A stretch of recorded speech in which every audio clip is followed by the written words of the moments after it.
filmed my favorite nonfiction books of 2024, so here are my favorite fiction books of 2024. As I said in the original video, I read 54 books.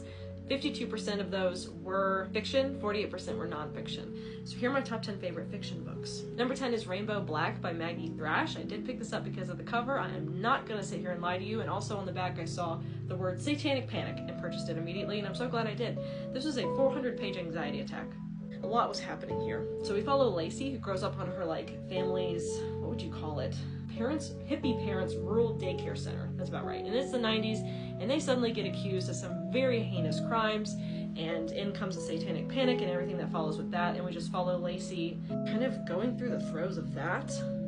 But then it just spirals out of control in a way that you don't think it's going. This was a lot, but it was fantastic. I loved it. Number 9 is Excavations by Hannah Michelle. This was a fantastic audiobook that I listened to earlier in the year, and I just could not stop thinking about it. We follow Say, whose husband is missing after a building collapses. And there's a couple of different things that could have potentially happened, but she basically just leaves her kids with her parents and tries to find her husband and figure out what happened. And in the process, uncovers some really awful things. Rabbit Hole by Kate Brody is not for everybody.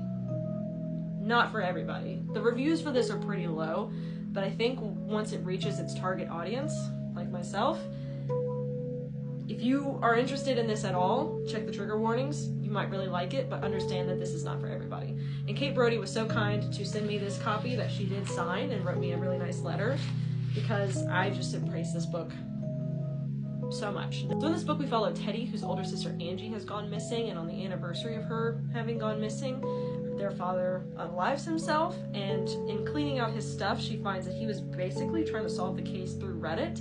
And through Reddit, she finds some friends who are also trying to help her figure out where her sister went, and just chaos ensues, as you can imagine. Northwoods by Daniel Mason honestly should be higher up on my list, but I have it at number, where am I at, 6? It should be higher up though, but I think I read this book at the perfect time. We are basically just following a house in the Northwoods of Western Massachusetts, I believe, and all of the occupants of that home, and we just moved into this house, and I think it was just the perfect time to read this. But every chapter, it follows a different person that has lived at the house in a different time period, but the writing is almost like it's from that time period. So well done. Okay, listen, I did not expect this to end up in my favorites list, but It by Stephen King, I have not stopped thinking about since I finished it. Granted, it took me 6 months to finish it, because I did the audiobook, which was great. But, this is easily one of the scariest books I've ever read. I think about this a lot. I think about the library scene a lot, with the razor blades.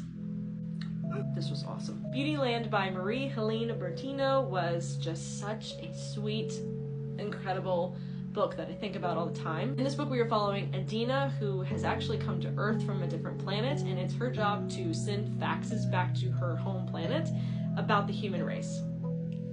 It's so good. The Other Valley by Scott Alexander Howard was interesting. I would definitely recommend the audiobook with this. I don't think he uses quotations, so some parts it's a little hard to follow, but I know that that's not a deal breaker for some, but it might be for others. In this book we are following Odile, who lives in this one valley, and then I think it's 10 miles to the west. They are 10 years in the past. Oh, so I'm wrong. Okay, so we're following Odile. To the east, the same town is 20 years ahead in time. To the west, it's 20 years behind. I thought it was 10, but it's 20. And it's a fascinating book on what it means to know what happens, know your past, if you have control of your future, and there's a lot of really cool things that happen in this book. It's got some really interesting sci-fi elements to it. Would highly recommend. It's very frustrating at times, but I really liked it. Poor Things by Aleister Gray was not an expected read this year, but I'm so glad I read it.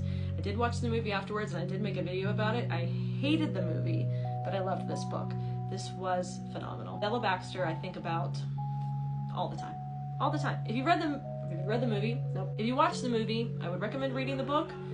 I really like the book way more. I think it's just a slightly different messaging, and it was just so good. As you can see, I clearly liked it. Okay, so here's where I think I broke the rules, and you can call me on it, I don't care. A couple years ago I read Station 11. I did not like it. I don't know why. Then I reread it this year, loved it. It's probably my favorite book of all time. If you were to ask me at this moment what my favorite book of all time is, it's probably Station 11. So I had to put it in the list. I'm so sorry. This is a masterpiece. I don't know what I was thinking when I first listened to it. Masterpiece. Masterpiece. I haven't watched the show yet. People keep telling me to. I don't know if I want to. Should I? This book we are following basically the end of the world and people at certain parts of that journey during the Georgia flu.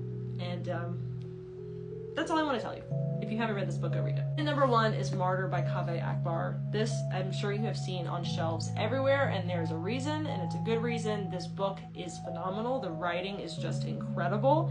And I love books that are written by former poets, or poets that are now choosing to write fiction or novels. It's just so cool, and his writing is incredible. In this book, we are following Cyrus, who is struggling with alcoholism and is still coming to terms with his mother's death, she was in a plane that was shot down. And it's just an exploration of what it means to be an immigrant, to be religious, to be all of these things, to be an alcoholic and struggling just to figure out what exactly one should do. And this was just, it was, oh my god, it was incredible. There is a really interesting twist in this as well that I did not see coming, and I think it worked out so well. If you see this, buy it. Please buy it. It's great. So those are my favorite fiction books of 2024. Let me know if you've read any of these, what you thought, and let me know if you've now put some of these on your TBR.